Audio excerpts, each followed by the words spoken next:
Coba Anda renungkan. Apakah bisa Anda telaah? Ada pencipta langit dan bumi, tapi penciptanya menjadi bayi.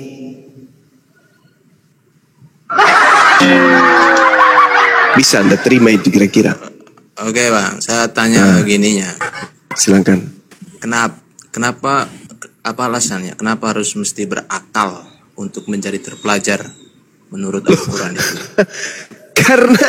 Karena hanya dengan akal manusia bisa membedakan antara baik dan buruk.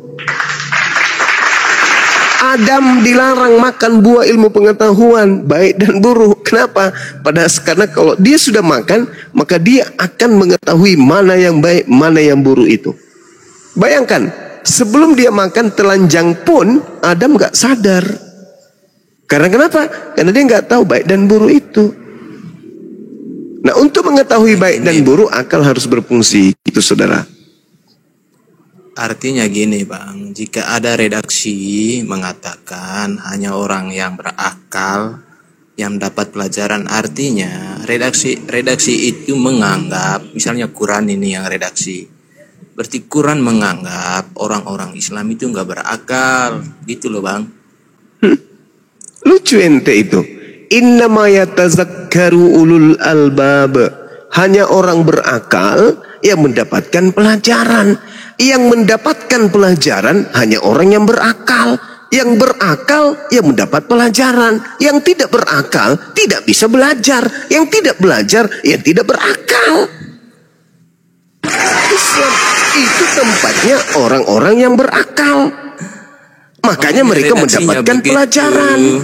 Kan jelas redaksi yang muncul di kitab saudara, aku akan menghilangkan kecerdasan orang-orang terpelajar dan kemampuan berpikir cerdas akan kulenyapkan. Nah itu baru ada betul di dalam kitabmu. Kalau dalam Al-Quran mana ada kayak gitu.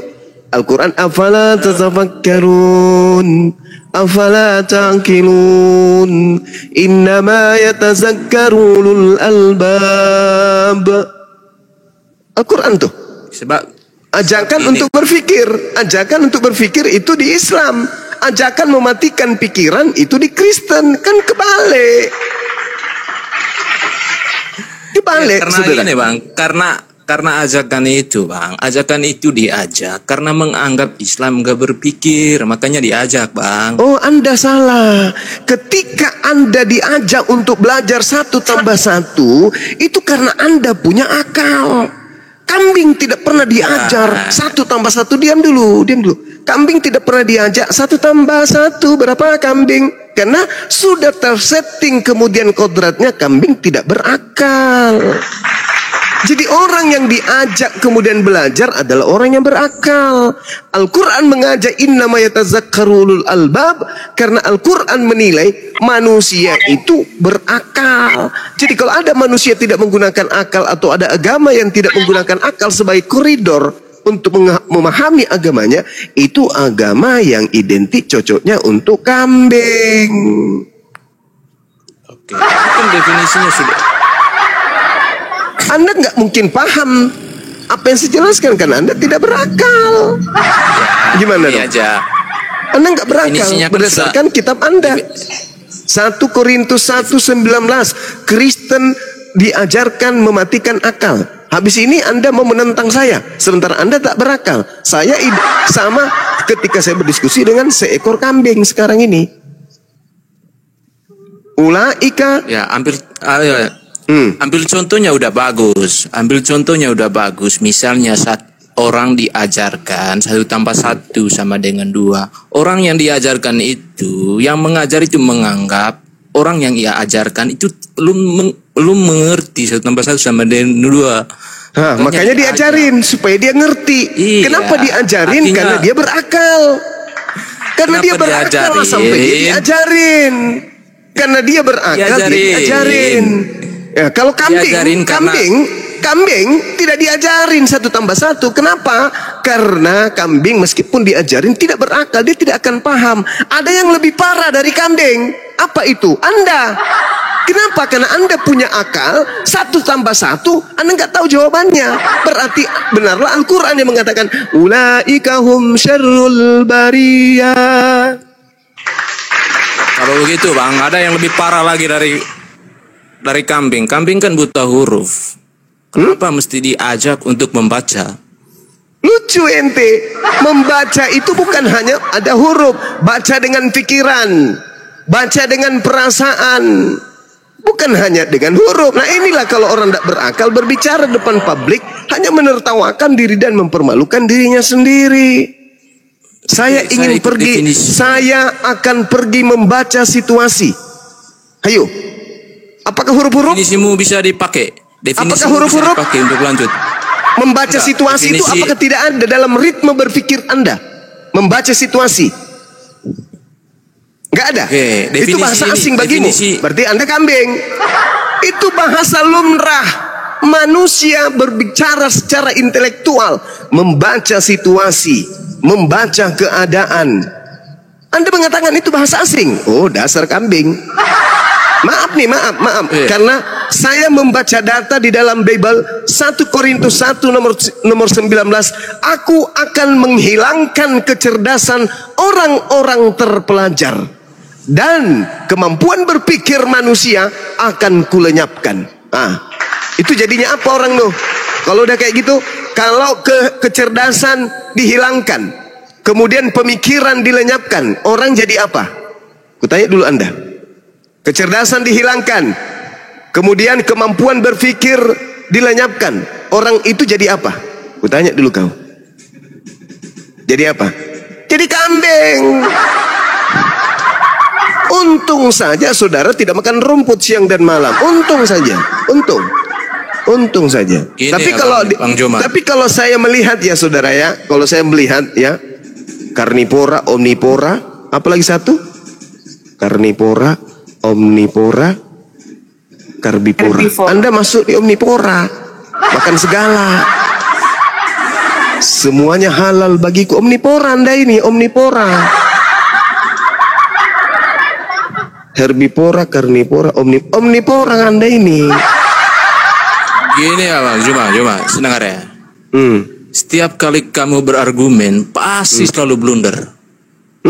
Argumen yang kau angkat. Anda menilainya pakai apa? Anda menilainya pakai apa?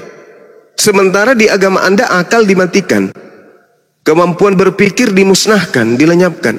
Anda menilai ucapan saya dengan apa? Akal tidak berfungsi, kecerdasan dihilangkan, kemampuan berpikir dilenyapkan. Anda menilai itu pernyataan saya pakai apa? Kecerdasan Anda sudah hilang, pikiran Anda dilenyapkan. Anda menilai ucapan saya pakai apa? Tidak mungkin pemikiran Anda masih ada, kecerdasan Anda masih ada, mengimani Tuhan datang menjadi bayi. Gak mungkin. Mustahile.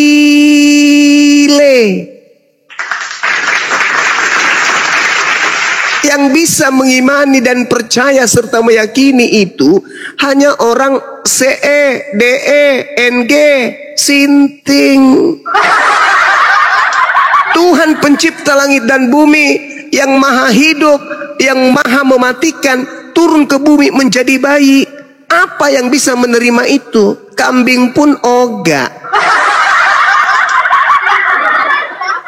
Jadi kalau ada orang yang mengimani kemudian Tuhan datang menjadi bayi begitu besar, mati dibunuh oleh ciptaannya, dan dianggap itu adalah sebuah kebenaran, maka aspek pembenarannya itu pasti kebodohan. Coba masuk nggak di logika Anda tuh? Pencipta langit dan bumi turun ke atas bumi menjadi bayi, menjadi bayi dibunuh oleh manusia. Masuk nggak dalam logika berpikir Anda tuh? Masuk nggak? Kutanya dulu nih, masuk nggak? Sebagai manusia yang punya akal, masuk tidak di dalam otak kalian? Pencipta langit dan bumi nusul menjadi bayi, mati kemudian dibunuh oleh ciptaan. Masuk nggak dalam akal kalian itu? Masuk nggak? Nggak masuk kan? Nah, makanya benarlah tema kita ini. tema kita ini. Makanya Al-Quran mengatakan bahwa yang bisa mendapatkan pelajaran itu hanya orang yang berakal. Innama yatazakkaru ulul albab. Kalau di kitab Anda beda lagi. Afullubi Sophia Sokoskai Sunesis Ateteo Sonesos Ateteo. Aku akan menghilangkan kecerdasan orang-orang terpelajar, dan kemampuan berpikir cerdas manusia akan kulenyapkan. Berbeda dengan kitab kami. Innama yatazakkaru ulul albab. Beda kan? Kalau Anda dilarang belajar, dilarang bahkan dilenyapkan. Kecerdasan berpikir dihilangkan. 1 Korintus 1 nomor 19. Makanya pada permukaan yang nampak hari ini adalah Kristen beriman pencipta langit dan bumi yang maha dahsyat, maha kuasa, maha suci, maha tinggi, maha besar, turun menjadi makhluk cupu, bayi imut. Masuk enggak di dalam logika setan? Enggak dikasih kesempatan orang. Pertanyaan saya, masuk tidak di dalam akal Anda? Silakan. Enggak, saya mau tanya sama kamu, apa yang kamu, kalau kamu punya akal, perbuatan apa yang sudah kamu lakukan di dunia ini, di negara Indonesia ini? Kau jelaskan dulu, Zuma. Alhamdulillah, saya sudah banyak. Jangan bohongin publik, Zuma. Alhamdulillah, saya sudah banyak mensyahadatkan saudara-saudara yang tadinya tidak menggunakan akal menjadi berakal. Kau cuma menjelekkan orang lain aja kerjaanmu, Zuma. Saya tidak menjelekkan, Bung. Saya baca dalil 1 Korintus 1 nomor 19, juga 2 Korintus 10 nomor 5. Akal dimatikan, pemikiran dibinasakan, ketinggian ilmu pun dipunahkan. Dan kalau itu pun tidak Anda imani, tengok keadaan di permukaan. Kristen percaya Tuhan datang sebagai bayi. Betul atau betul? Betul. Nah sekarang pertanyaannya, apakah itu rasional? Pencipta alam semesta jadi bayi, apakah itu rasional? Tidak rasional. Berarti betullah 2 Korintus 10:5, 1 Korintus 1:19. Kalian adalah makhluk-makhluk yang ada di bumi ini. Ulaika hum syarrul bariyah. Seburuk-buruknya makhluk karena tidak pakai otak. Jangan tersinggung, itu fakta, itu real. Lain cerita kalau berbicara bisnis, bicara ekonomi. Wah, kalian hebat.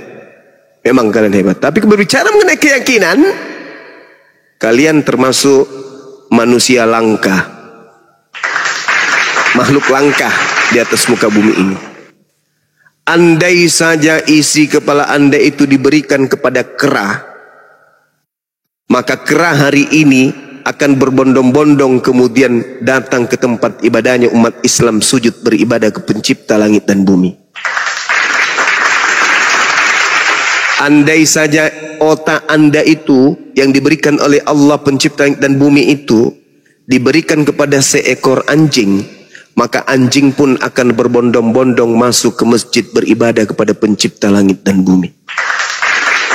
Andai saja otak Anda itu diberikan kepada sapi, diberikan kepada kuda, ayam sekalipun, dan mereka menggunakan akal mereka, maka mereka akan berbondong-bondong ke masjid sujud menyembah kepada pencipta langit dan bumi. Tapi karena akal Anda tetap aja di Anda, di mana Anda sudah didoktrin untuk mematikan akal cukup imani saja, maka tetaplah Anda manusia, tetapi menyembahnya kepada makhluk yang datang menjadi bayi lalu mati dibunuh oleh manusia. Saya bukan menghina, Bung. Saya membantu pemerintah mencerdaskan anak bangsa supaya kita cerdas. Iya toh? Kan yang membawa agama masuk ke Nusantara ini orang asing. Islam dari Arab, Kristen dari Barat. Islam datang mengajak berakal, Kristen datang 1 Korintus 1:19 mematikan akal. Sekarang kita sebagai pribumi berpikir, hendak kepada siapa kita harus berpijak? Ajaran yang mengajarkan kita berakal atau ajaran yang mematikan akal? Kita manusia, maka kembali kepada edukasi awal. Sebagai manusia, harus kita menjadi pemimpin di atas muka bumi ini berakal. Karena hanya dengan akal, dunia bisa kita taklukkan. Itu saudara, saya tidak menghina, saya tidak menghujat. Tapi ketika kita melihat kotoran, maka kotoran itu mau seperti apapun bahasa kita, ya tetap aja busuk. Mau kayak mana coba? Oh, betapa harumnya kentutmu. Mana bisa? Gak ada itu, gak ada. Kau habis makan duren, begitu kau tetap aja baunya seperti Pak Bom-Bom. Gak bisa. Tetap bau. Gak ada itu cerita. Jadi begitu juga kalau kita bercerita tentang makhluk yang tidak menggunakan akal, ya mau kayak mana Cak Ayu?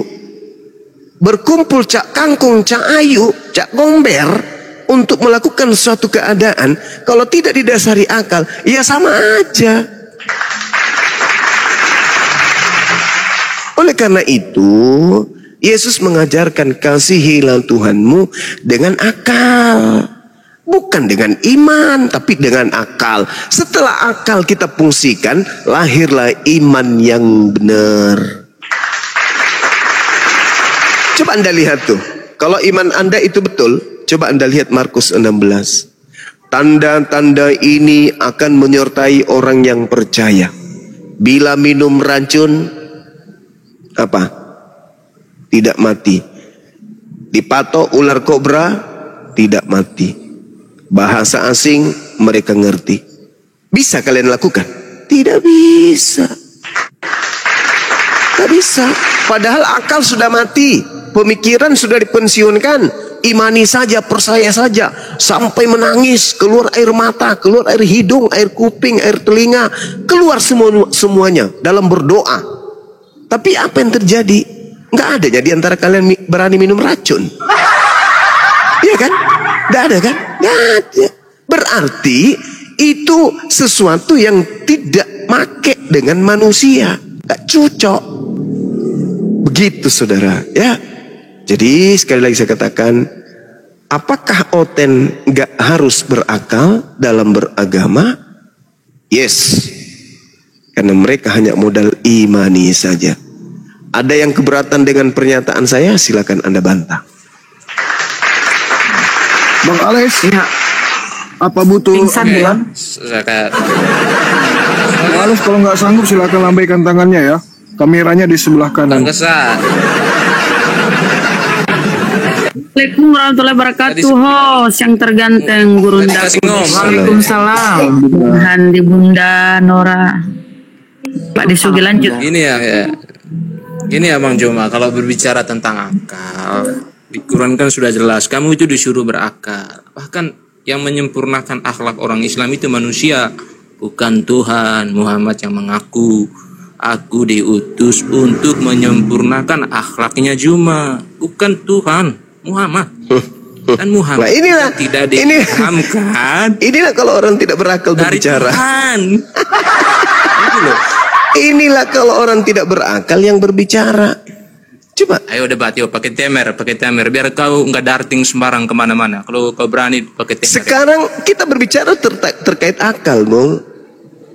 Iya, makanya pakai temer biar kau nggak. Masuk akal tidak Tuhan menjadi bayi? Jawab. Iya, nggak apa-apa pakai temer, ayo. Jawab dulu. Masuk akal tidak Tuhan jadi bayi? Kamu nggak kasih orang ngomong. Enggak. Ini saya bertanya dan waktu kamu menjawab 2 jam.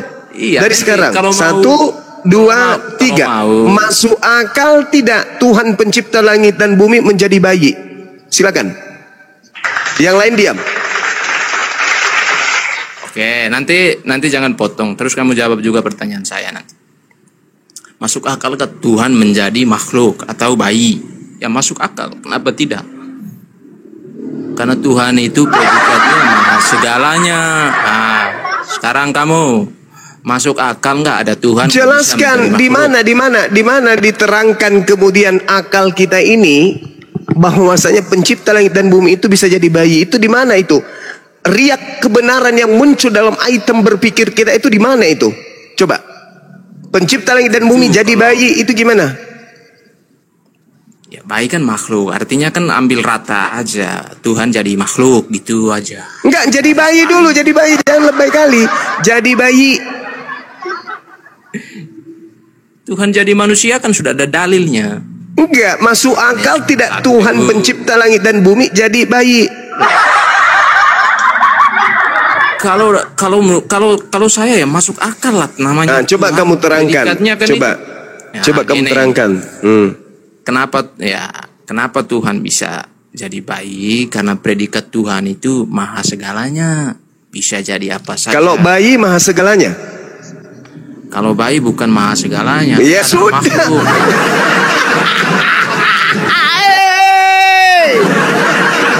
Alamak. Oke, kalau bayi adalah makhluk, nggak bisa segalanya. Bisa nggak bayi itu maha segalanya? Nggak bisa. Berarti Sama Tuhan bisa nggak jadi bayi? Tuhan bisa jadi bayi, tapi bayi nggak bisa jadi Tuhan. Sama seperti Allah. Allah nggak bisa jadi bayi. Bayi juga bisa jadi Allah. Jadi gimana ceritanya? Masuk akal nggak? Tuhan, dengar. Tuhan maha segalanya.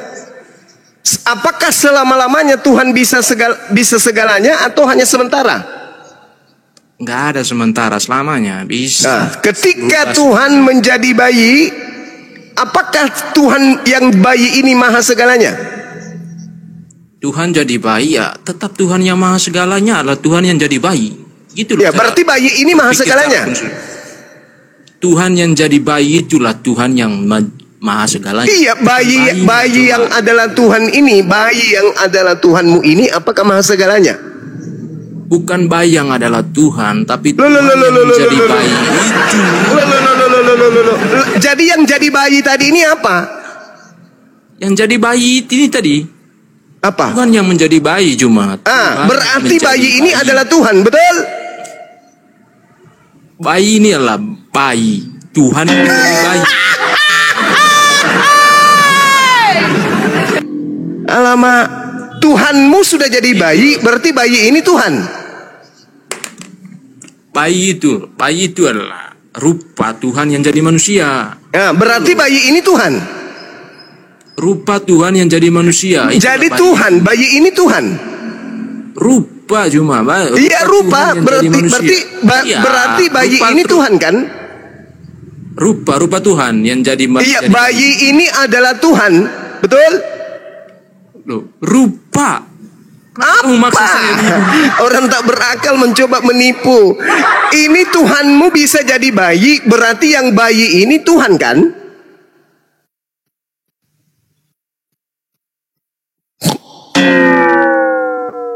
Inilah saya katakan agamamu itu nggak masuk akal. Ini kamu merasakan bukan? Merasakan mau ke sana salah, mau ke sini salah, mau ngomong ini salah, mau ngomong itu salah. Kau rasakan bukan? Karena agamamu tidak akal. Tuhan jadi bayi. Ketika dia bayi, apakah dia masih Tuhan? Bingung. Mau jawab apa ini? Paman, bantu aku, paman. Kemana ini? Inilah yang saya katakan. Agamamu itu nggak boleh pakai akal. Kenapa tersendat jawabanmu? Karena kau masih ada akal, tapi tidak berfungsi, sehingga kau akal-akalan. Itu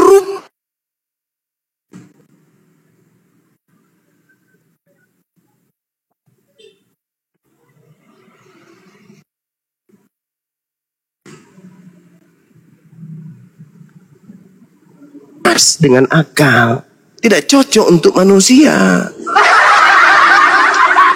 Al-Quran mengatakan kitabun nahu ilaika mubarakul liyadabbaru ayatihi waliyatazakkara ulul albab. Al-Quran yang diwahyukan oleh Allah kepada manusia penuh berkah agar manusia menghayati ayat-ayat yang ada di dalamnya, dan agar manusia yang berakal sehat mendapat pelajaran. Bisa nggak orang yang tidak berakal sehat mendapatkan pengajaran dari Al-Quran? Tidak bisa. Yang mendapatkan pengajaran dari Al-Quran hanya orang yang berakal sehat. Nah, kalau Anda sudah sembuh dari sakit Anda, dari penyakit akal Anda, insya Allah Anda bisa masuk ke dalam agama Islam. Jadi mu'alaf sebelum mu'alaf ini adalah pasien-pasien yang sakit akal. Mereka adalah orang-orang yang akalnya sakit, gangguan akal. Begitu akalnya sehat, Al-Quran bisa masuk ke dalam dirinya. Kitabun anzalnahu ilaika mubarakul liyadabbaru ayatihi waliyatazakkara ulul albab. Ayat-ayat Al-Quran bisa dihayati oleh orang-orang yang berakal sehat, karena hanya orang yang berakal sehat yang bisa mendapatkan pelajaran. Kalau di kitab Anda gimana? Gimana bunyinya? Aku akan mematikan akal, pemikiran orang cerdas aku lenyapkan. Itu di mana? Itu di kitabmu. 2 Korintus 10 nomor 5, 1 Korintus 1 nomor 5, nomor 19. Nah, gimana sekarang? Kamu mau kemana? Mau selamanya hidupmu kayak bembe atau gimana ini? Oke, berarti Muhammad tidak berakal ya. Jelas dikatakan nama Al-Quran, orang-orang yang berakal sehat yang mendapatkan pelajaran Al-Quran. Orang-orang yang berakal sehat. Muhammad enggak. Orang-orang yang berakal sehat yang mendapatkan pelajaran Al-Quran ini justru dari Nabi Muhammad. Siapa bilang? Dalilnya mana? Dalilmu mana? Dalilmu mana? Al-Quran dinyatakan bil bayyinati wazbur wa anzalna ilaika dzikr litubayyina linnasi ma nuzzila ilaihim wa la'allahum yatafakkarun. Jadi yang menjelaskan, yang menerangkan, yang menguraikan, yang mentafsirkan Al-Quran adalah baginda Rasulullah Muhammad sallallahu alaihi wasallam, sehingga berdirilah dengan tegak dinul Islam. Subhanallah. Muhammad nggak pernah menjelaskan Al-Quran, cuma kamu jangan ngarang di sini. Ya, ini kalau berbicara dengan orang tidak berakal yang kayak gini. Orang tidak berakal, kamu itu doktrin. Kalau tidak kamu berakal itu main doktrin. Orang kalau tidak berakal yang kayak gini. Kalau tidak berakal kamu main doktrin. Gimana Anda mengatakan saya mendoktrin? Loh, apa buktinya saya mendoktrin? Al-Quran diturunkan kepada Muhammad, itu doktrin. Loh, mana dalil? Jadi Al-Quran ini dari mana rupanya? Dari Paulus. Kamu mengklaim lagi? Al-Quran itu tidak diturunkan kepada Muhammad. Lalu diturunkan kepada Paulus. Nih, cobalah ya. Cengoklah. Kalau orang tak berakal ini bicaranya ngawur kayak gini, coba lihat. Bagaimana ceritanya Al-Quran bukan diturunkan kepada Nabi Muhammad, lalu diturunkan kepada siapa? Ke Paulus. Pertama, Muhammad melantik dirinya menjadi buta huruf, ya. Bukan Allah lah yang mengatakan Muhammad buta huruf, enggak. Mana dalilnya? Mana dalilnya? Coba, mana dalilnya? Hadis riwayat Bukhari nomor 7, Muhammad mengatakan. Oke, kita baca. Oke, kita baca. Bukhari nomor 7. Kebetulan saya bawa kitab di sini. Coba apa yang dikatakan di sana? Haddatsana Abdullah bin Mas'ud Abdul Musa qala, telah menceritakan kepada kami Abdullah bin Musa, dia berkata, telah mengabarkan kepada kami Hansalah bin Abu Sufyan dari Ikrimah bin Khalid dari Ibnu Umar berkata, qala Rasulullah sallallahu alaihi wasallam, Islam dibangun di atas 5 landasan. Pertama, persaksian tidak ada Tuhan selain Allah dan sesungguhnya Nabi Muhammad adalah utusan Allah. Mendirikan salat, menunaikan zakat, haji dan puasa. Mana buta hurufnya? Nomor 3. Astagfirullahaladzim. Nomor 3 cuma. Ya Allah ya Karim. Nomor 1 atau nomor 3? Nomor 1 atau nomor 3? Baca aja. Allahu Akbar, Masya Allah. Coba diceritakan di sana kemudian baginda Rasulullah Muhammad sallallahu alaihi wasallam ketika didatangkan kemudian bacaan Al-Alaq, Iqra, Beliau kemudian mengatakan apa? Aku tidak dapat membaca. Apakah di situ ada bacaan? Apakah di situ ada bacaan? Kenapa Muhammad mengaku? Kenapa Muhammad? Karena tidak ada yang mau dibaca. Tidak ada yang mau dibaca. Emang di situ ada bacaan? Ada bacaan? Berarti nggak ada wahyu. Berarti nggak ada wahyu. Waduh, susah ini. Susah ini teman-teman. Susah gimana? Kamu yang mengklaim tidak ada bacaan di situ. Berarti nggak ada wahyu di situ. Susah ini teman-teman. Mana Al-Quran yang turun kepada Muhammad itu mana? Klaim aja, doktrin nggak boleh di sini, bro. Kau hadapan dengan ahli kitab. Makanya kalau berani pakai temer. Ahli kitab? Kau nggak usah darting sembarangan. Ahli kitab, kamu ahli kitab? Ya, iya jelas ahli kitab. Kitabnya Nabi Musa diturunkan dalam bahasa apa? Udah, kau jawab ini aja. Nggak usah. Al-Quran mah. Aduh, parah. Ngeri kali, Bang. Kamu itu bahlul kitab. Kau itu bukan ahli kitab, kau itu Kristen. Ahli kitab itu Bani Yakub, Bani Israel, Bani Yehuda. Kau itu Bani apa kau itu? Kau itu bahlul kitab.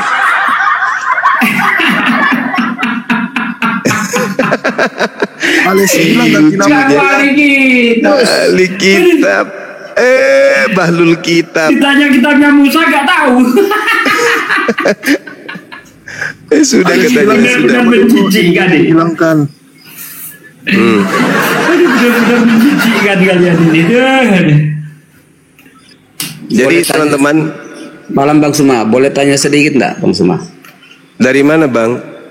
Ya saya Kristen juga Bang, cuma saya cukup Dari tergelitik Protestan? dengan- Ya kira-kira seperti itu Bang. Artinya saya kepingin tahu tentang judul yang ada terkait Siap. dengan akal ya Bang ya.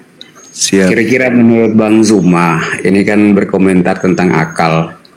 Iya. Jumlah orang Kristen yang begitu banyak dan berabad-abad sudah berlalu.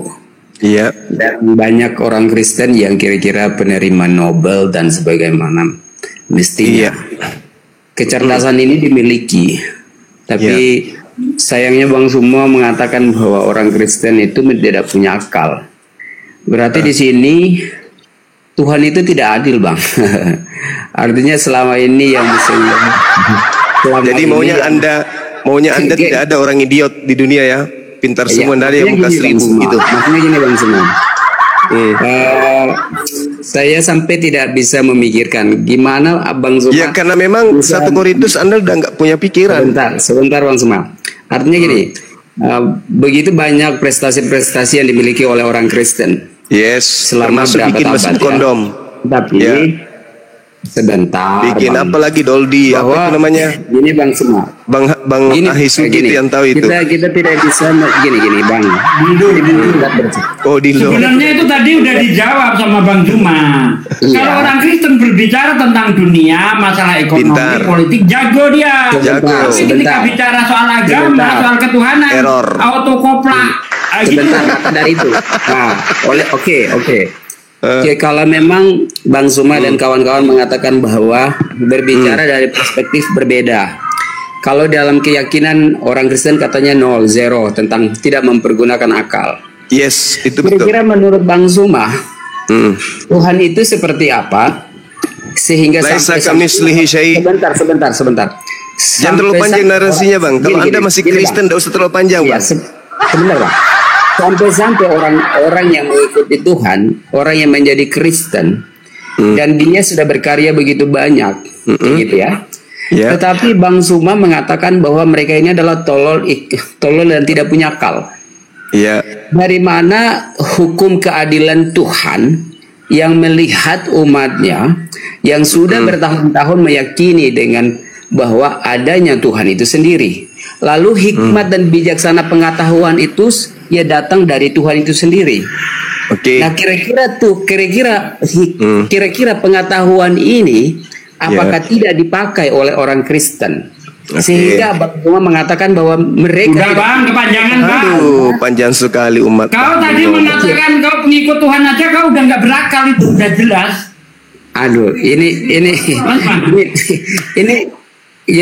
Bang Sugi. Artinya saya sampai tidak bisa memahami tentang jalan pikirannya Bang Udah, Zuma ya, dengan Iya, Anda kan tidak berpikir. Fakta nggak berakal. membuktikan ketika orang Kristen gini Bang fakta Sugi, membuktikan, Bang- sejarah Bang Ustaz. membuktikan ketika orang Kristen dekat dengan Bible, mereka Pasti error. goblok semua. Sehingga Pasti seorang ilmuwan yang namanya Galilei karena dihukum oleh gereja. Kenapa mereka yang sekarang itu menjadi menguasai soal ilmu dunia? Karena kalian jauh dengan Bible. Coba kalian dekat dengan Bible, kalian koprak. Ngerti? Lanjut Bang Juma. Iya. Jadi gini saudara, apa yang kemudian Anda ucapkan barusan itu tertoreh di dalam kitabmu sendiri, Lukas 4. Ketika iblis ingin mencobai Yesus, apa kata iblis? Segala kuasa, segala kemuliaan akan kuberikan kepadamu, sebab semuanya itu telah diserahkan kepadaku, dan aku iblis memberikan kepada siapa saja yang ku kehendaki. Paham situ ya? Iblis itu cerdas, iblis itu pintar. Nah sekarang saya ingin mengetahui dari Anda, kepintaran apa, temuan apa yang ditemukan oleh Kristen yang berlandaskan Bible. Silakan. Satu aja. Kalau nggak tahu kasih tahu. Vacuum cleaner, ular makan debu. Silakan Bang. Penemuan yang berdasarkan Bible ya. Itu maksudnya berdasarkan Bible dalam arti saintis gitu ya. Atau Apapun gimana? itu. Jadi penemuan orang Kristen pada abad pertama seperti itu atau gimana ya? Saya kurang paham. Apapun yang berasal dari Bible. Kira-kira di dalam Alkitab menuliskan bahwa bumi itu bulat. Mana ada Bung dalilnya bumi bulat di Bible? Itu benar kan? Lingkaran Bung, lingkaran kayak koin. Hanya itu. Salah satu Hanya itu. bukti. Ya, artinya Bang Suma kan mau Jadi- menanya tentang Iya, apa Ya. itu? Apa itu Bang? Apa itu di Bible bumi berbentuk lingkaran itu maksudnya apa? Koin. ini Padahal di dalam Bible itu jelas kalau bumi itu berbentuk datar. Kancing baju. kalau di dalam Al-Quran baru bumi itu datar Bang. Tapi kalau Mari kita dicerit- uji. Boleh kita uji?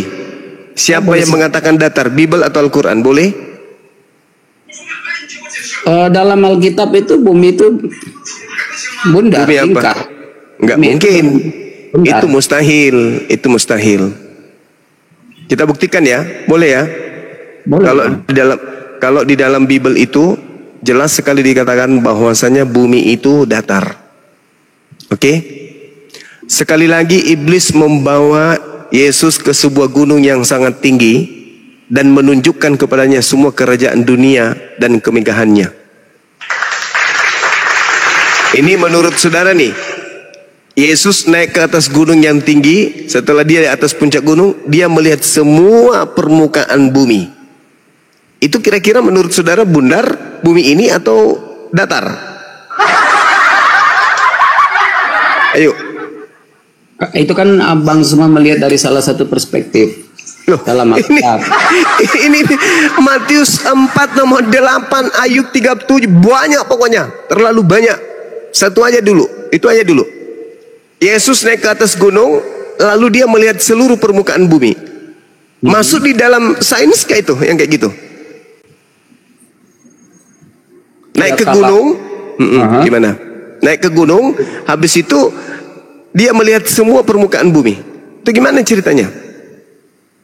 Iya, dalam pemahaman ini Yesus naik di gunung dan melihat permukaan bumi. Iya, artinya benar kan? Dia melihat permukaan Berarti bumi. datar, berarti Bentar. bumi ini datar. Bentar. Ketika dia melihat secara mata fisik, secara manusia, ketika berada di titik tertinggi, maka dia akan kita secara kasat mata kita melihat bahwa bumi itu datar. Tetapi coba kita lihat di saintis bahwa bumi itu tidak datar. Kita lihat gambar bumi itu globe itu. Nah, itu dia.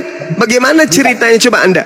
Coba sekarang Anda ambil sesuatu yang bulat di sekeliling Anda.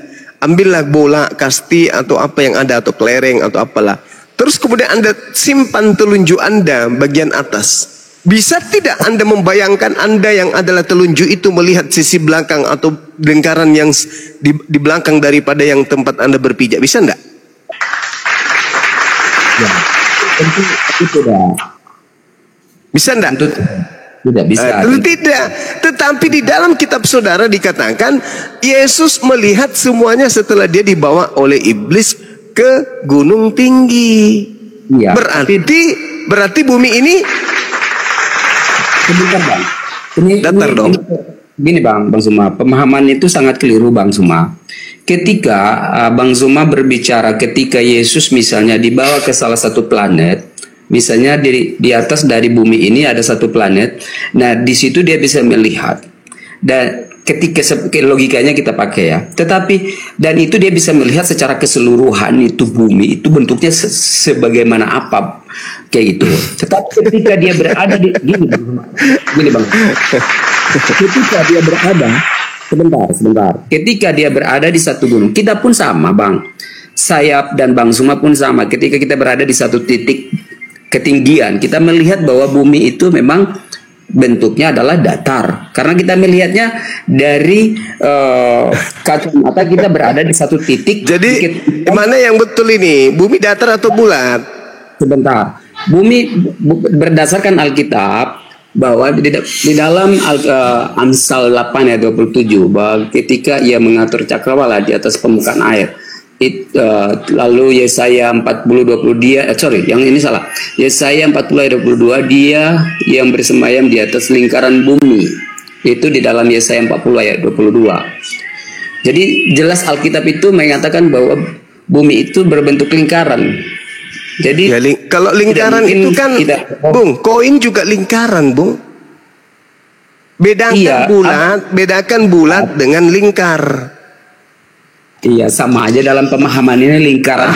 Itu gimana ceritanya? Bagaimana ceritanya sama antara lingkaran dengan bulatan? Gimana ceritanya? Siapa yang ngajarin Anda? Pak, oke Bang. Ketika kita melihat sesuatu bundaran atau apapun, itu apa? Kira-kira Bang Zuma dalam pikirannya ada nggak kira-kira? Oh itu bentuknya lingkaran ya, kayak gitu ya. Lingkaran itu ada sesuatu yang membentuk dia sehingga bundar, kan begitu? Di dalam lingkaran kita membuat suatu lingkaran. Nah, kalau lingkaran itu kan sebuah bentuk, maka dilihat secara general, secara keseluruhan bahwa dalam Alkitab itu mencatat bahwa itu bentuknya lingkaran dan itu sepadan dengan bulat itu. Jadi pemahaman itu tidak terlalu jauh beda. Lingkaran dengan bulat beda, Bung. Anda belajar di mana?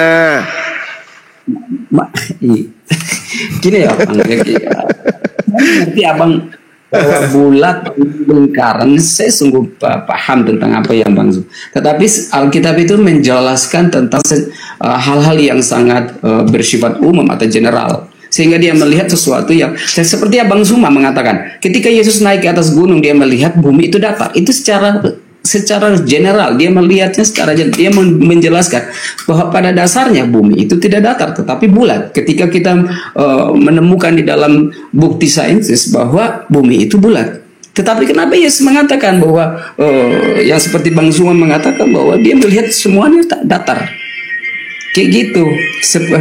Bukan begitu loh. Di situ dikatakan Yesus dibawa ke gunung yang tinggi. Lalu kemudian Yesus diperlihatkan seluruh isi bumi.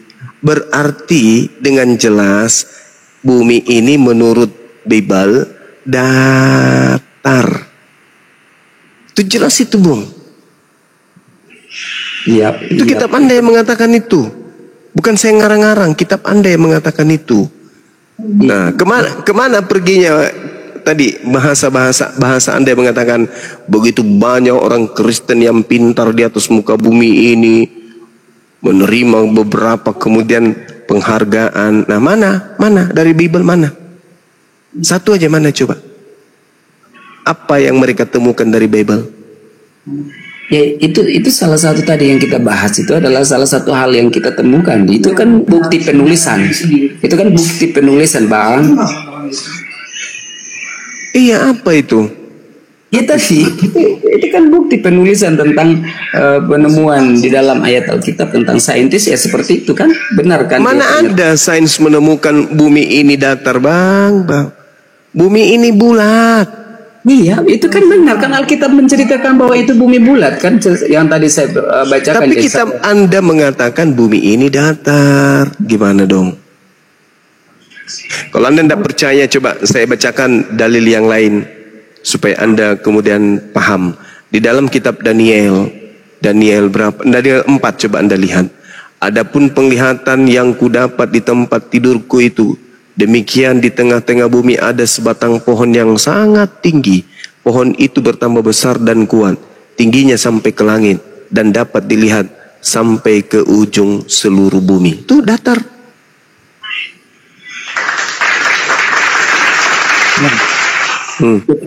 Itu sama seperti Abang tadi menjelaskan tentang Yesus naik di gunung. Iya. Iya, penglihatan itu ketika mereka melihat bahwa dari ujung ke ujung itu benar. Bagaimana ceritanya, Bang? Ada bola, kemudian di atasnya itu ada sesuatu yang memanjang sampai ke atas langit.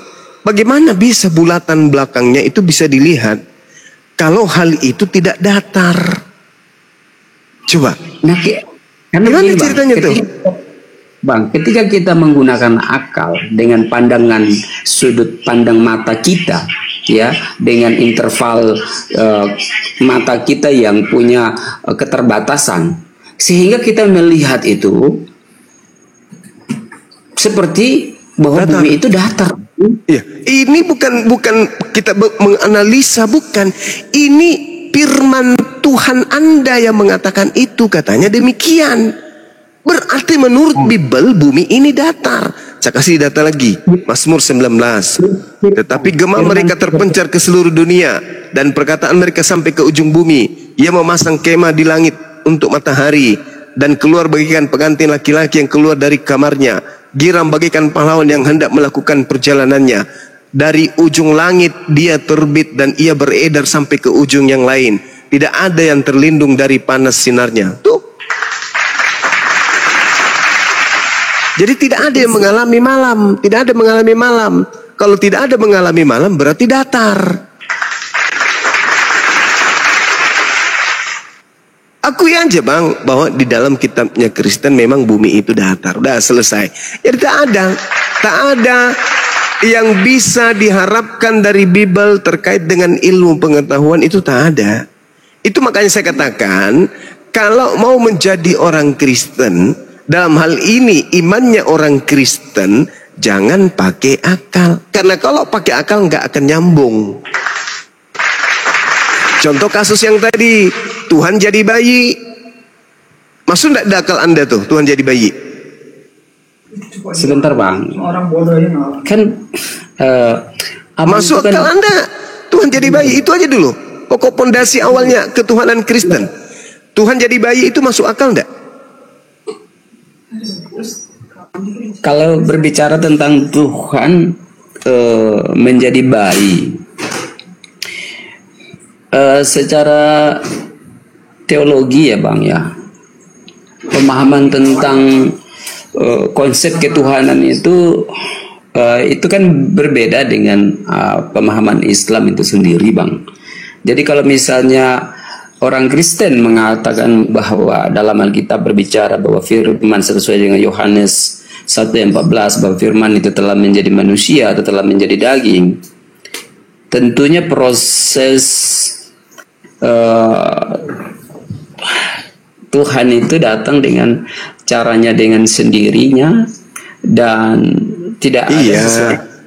Iya, itu maksudku masuk akal enggak itu, Bang? Kalau misalnya Abang bilang tidak masuk akal apa tidak, tetapi itu pasti bahwa itu adalah sesuatu hal yang masuk akal. Karena Bagaimana maksudnya? Bagaimana caranya Anda bisa memasukkan akal Anda itu pencipta langit dan bumi menjadi bayi itu gimana maksudnya? baik, sebentar Bang. Ya, silakan. Ketika mari kita buka akal pikiran kita ya Bang. Ya. Ketika Tuhan yang maha besar, Tuhan yang punya kekuasaan, ketika dia ingin mau menjadi seorang manusia, apakah itu tidak mungkin Bang? Iya. Bukan tidak mungkin. Yang kita bahas ini akal. Masuk akal tidak. Pencipta langit dan bumi yang begitu dahsyat tiba-tiba menjadi unyu-unyu. Bang Suma lagi membolak-balik perkataan, sedangkan saya menanyakan Bang Suma membalikkan pertanyaan itu. Jadi terbentur Bang. Loh, Ketika sederhana bukan? Kalau di Islam lam yalid wa lam yulad. Kalau dalam Yahudi bilangan 23:19 tidak beranak dan tidak diperanakkan. Tapi di Kristen Tuhan ini mengambil rupa menjadi manusia. Pertanyaannya, masuk tidak dalam akal Anda Tuhan pencipta langit dan bumi menjadi manusia, bayi lagi? Masuk nggak dalam otak Anda tuh, logika Anda? masuk akal Bang, masuk akal. Kenapa? Nah, coba Anda terangkan bagaimana ceritanya sesuatu yang maha dahsyat kemudian menjadi maha lemah. Coba bagaimana ceritanya? Gini. Tidak ada maha lemah dan maha dasar di sini ya. Yesus ketika dia bayi dia bisa apa? Sebentar dulu Bang. Abang tadi berbicara tentang bagaimana dia bisa menjadi manusia, ya mengambil rupa manusia. Berbicara tentang mengambil rupa manusia, Abang bisa baca dalam Kejadian bahwa manusia diciptakan serupa dengan gambar Allah itu sendiri, gambar Tuhan itu sendiri. Tentunya Ya serupa, tapi bukan serupa. Tuhan jadi manusia.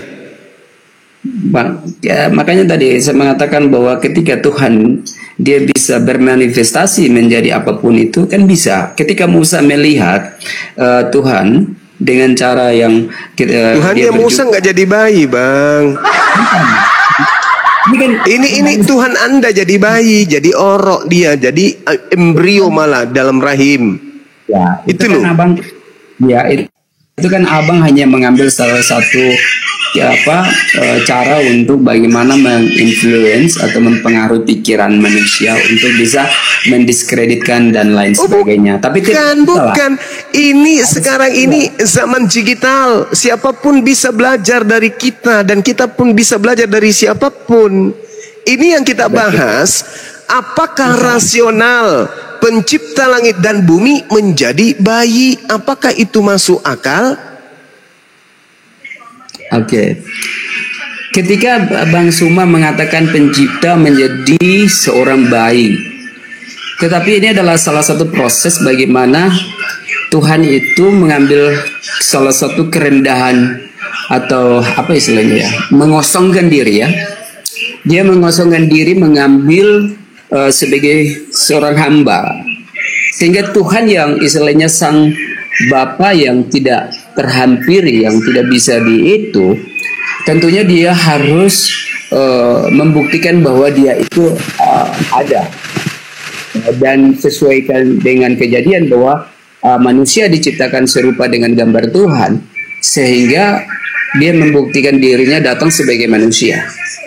Dan pemikiran kekristenan bahwa tidak apa istilahnya masuk akal lah bahwa Tuhan itu bisa menjadi manusia, inkarnasi menjadi manusia. Bagaimana ceritanya? Apakah ketika pencipta maha kuasa menjadi bayi itu masuk akal? Masuk akal menurut saudara?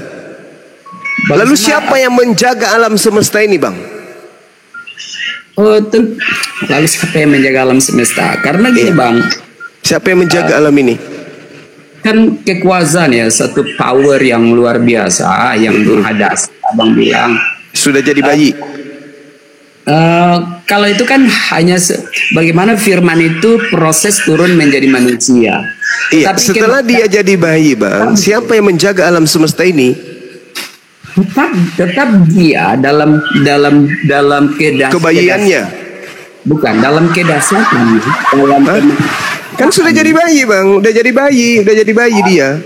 Bang, itu kan firmannya, ya, kecerdasannya dia, logika Allah, pikiran atau firman itu yang telah menjadi manusia, sang sumbernya itu, ya dia tetap Jadi ini. bukan Tuhan yang menjadi bayi.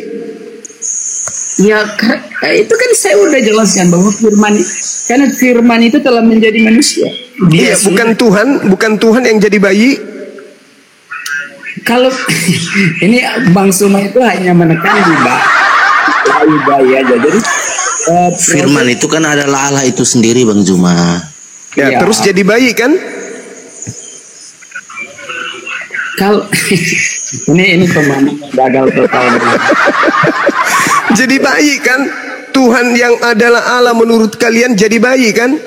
Sekarang pertanyaan saya, ketika pencipta alam semesta ini jadi bayi, yang menjaga alam semesta ini siapa? Dia menjadi bayi itu bukan dia menjadi bayi itu bukan berarti melepaskan dari keilahiannya dia atau Gimana? Allah itu Ceritanya maksudnya Tuhan Anda Allah jadi itu maha bayi, dahsyat. berarti Tuhan Anda saat itu ya bayi itu. Dia itu maha dahsyat. Jadi kalau dia jadi bayi, Iya, tidak maha mungkin alam dahsyat semesta itu itu Tuhan. kosong. Yang maha dahsyat itu Tuhan. Yang saya pertanyakan bayi ini maha dahsyat tidak bayi itu? Yang kamu bilang kalau dia jadi bayi terus yang di atas dikosongkan itu tidak mungkin. Dia itu semua serba bisa. Jangan sama Bagaimana dengan manusia. serba bisa bayi bisa serba bisa apa maksudnya? Ya namanya serba Orang bisa cebol lah. aja nggak bisa, kalau cebol sendiri nggak bisa, kok serba bisa pula? Tuhan Anda jadi bayi. Nah, kita plototin tuh bayi. Bayi, lu bisa apa lu? Bayinya ngomong, aku pensiun jadi Tuhan, Mas. Sekarang aku jadi bayi. Kenapa dia harus jadi bayi? Karena kalau dia langsung turun ke bumi, bumi ini renyah. Iya, dia sudah jadi bayi. Nah. Udah ada di tengah-tengah kandang domba. Sekarang Nah percuma kalau pertanyaannya, dijelaskan secara logika sekarang kami Kristen, kamu nggak bagaimana? mau terima, nggak Coba sepemahaman Anda gitu. terangkan secara logika. Tuhan Anda menjadi bayi ini Anda pelototin, tanya, bayi, apakah Anda masih kuasa? Bicara aja kagak, ngerti aja kagak, paling menjulur lidah, paling kayak gitu. Jadi bayi loh, Paman. Sekarang pertanyaannya, masuk akal enggak pencipta yang begitu dahsyat, yang mengatur alam semesta, mengatur oksigen, mengatur malaikat, mengatur planet-planet semuanya, lalu kemudian jadi bayi, masuk akal enggak? Oke, Nah, jadi silakan. bayi, ya. Tuhan Kristen jadi bayi. Ya. Kalau Tuhan Islam ada nggak? Jangan ke sana. Iya, coba tunjukkan dulu berupa manusia, kah batu, Eh. kah apa ada nggak? Tuhan itu laisa kamislihi syai'. Yesus mengatakan apa? Dengar. Tunjukin Yohanes dulu 5, dengar. mana dengar. Dengar. Yohanes 5 nomor Allahmu mana? 37. Dengar. Tunjukin Allahmu mana? Tunjukin Yesus berkata,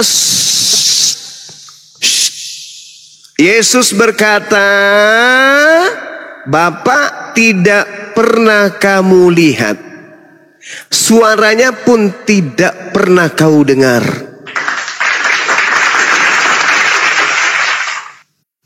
Dua Samuel 7:22, Tuhan Maha Tinggi tidak sama seperti apapun. Yeremia 10 nomor 6, Tuhan Maha Tinggi tidak serupa dengan makhluk. Al-Quran menyatakan Allah, Tuhan, laisa kamislihi syai', tidak serupa dengan apapun. Kristen berkata, Tuhan serupa dengan bayi. Maka muncul pernyataan, mustahil orang menggunakan akal bisa bertahan di Kristen, kecuali modal imani saja. Bagaimana mungkin ada orang berakal Tuhannya pernah jadi bayi? Enang, anakku yang adalah Tuhanku, tidurlah sayang, biar dewasa kamu bisa sehat dan kembali jadi Tuhan. Gimana ini? Bisa masuk dalam rasio kita sebagai makhluk? Bisa? Gak bisa bang, gak bisa. Gak bisa. Jadi kalau mau masuk Kristen yang murtad-murtad ini, lebih baik Anda operasi otak, matikan akal Anda dulu. Karena kapan Anda masuk Kristen, tidak menghilangkan akal, Anda akan kembali menjadi minimal kembali Islam atau Anda menjadi ateis nantinya. Kecuali Anda mematikan akal, ikut-ikutan nyanyi la la la la la la la malam kudus Tuhan maha dahsyat. Itu aja terus putar terus itu. Imani aja itu, imani terus tanpa Anda berpikir bagaimana bisa maha dahsyat sementara Tuhan bisa kentut. Coba. Jadi hanya orang yang tidak berakal sehatlah yang kemudian bisa masuk murtad ke Kristen. Hanya orang yang tidak berakal yang bisa masuk ke sana. Dan orang yang berakal di Kristen akan masuk ke Islam. Gitu ya saudara ya. Jadi tidak mungkin masuk akal Tuhan jadi bayi. Sepakat kita ya? Sepakat. Oke, silakan. Yang lain mungkin ada yang ingin disampaikan Bang Handi, Bunda Rahma. Ada iklan dari Bang Kaisar barangkali, silakan. Dan Bang Kaisar. Siap. Assalamualaikum warahmatullahi wabarakatuh. Waalaikumsalam warahmatullahi wabarakatuh. Assalamualaikum warahmatullahi wabarakatuh. Baik teman-teman, kencangkan lagi tep layarnya teman-temanku ya, dikencangkan lagi. Teman-teman, sebelum saya bernubuat pada malam hari ini, saya mau mengambil dan sudah menyimpulkan satu kutipan dari Gurunda Zuma. Kutipan Gurunda Zuma. Kafir bertanya, Bang Zuma, apa yang sudah Anda lakukan? Alhamdulillah, banyak kafir yang disahadatkan. Akal dan logika harus digunakan, ketinggian ilmu pun dipunahkan. Agama penjajah datang mematikan akal, menjadikan kalian seperti Sinchan si bocah nakal. Oleh karena itu, Islam datang memberantas dan menangkal, didasari akal logika kebenaran yang kekal. Sekali lagi ditanya apakah kafir berakal? Jawabnya cukup imani dan akal nakal. Tuhan pencipta menjadi bayi, apakah masuk akal?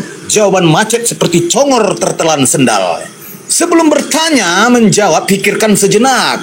Omonganmu maju kena, mundur pun kena. Itu karena kau percaya Tuhan beranak, sekalian kau konsep Tuhan bisa diternak. Kafir Bani Babi mengaku ahli kitab, bahasa Indonesianya saja masih gagap. Coba baca Ibrani, Musa punya kitab, auto dungu dan gangguan saraf. Malam ini penuh dengan nubuatannya, ada tertulis kejadian dan kebetulan bayi imut jadi Tuhan. Bilangan dan bilangin, pasal 1 masuk angin, ayat 2 dikerokin. Catat ya. Tuhan adalah tempat makhluk hidup bergantung, tapi kafir menuhankan Tuhan yang digantung. Seperti COD jual beli sama-sama beruntung, maka kerja kelompok menetapkan konsep tungtung. Ya, sekali lagi. 5 petualang dipimpin mantan perompak, badan kurus dan kepalanya botak. Antioquia dilanda lapar dan pemberontak, Agabus menubuatkan mereka yang menolak. Kena kan? Sekali lagi, Ninja Hattori berpetualang ke Pulau Patmos, ditemani sosok berwujud Ultraman Kosmos. Mereka lapar dan haus, lupa bawa air termos sebelum sampai di checkpoint kantor pos. Kena, pokoknya kena kalian malam ini ya. Perjalanan selanjutnya penjahat ini ya.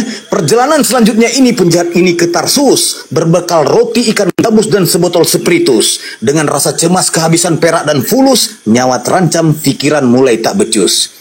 Jika isinya bagus, kau bilang firman. Jika isinya bobrok, kau bilang perumpamaan. Jika isinya kagak jelas, kau bilang kiasan. Dan jika isinya kakek Sugiono, kau bilang kutukan. Sekian, terima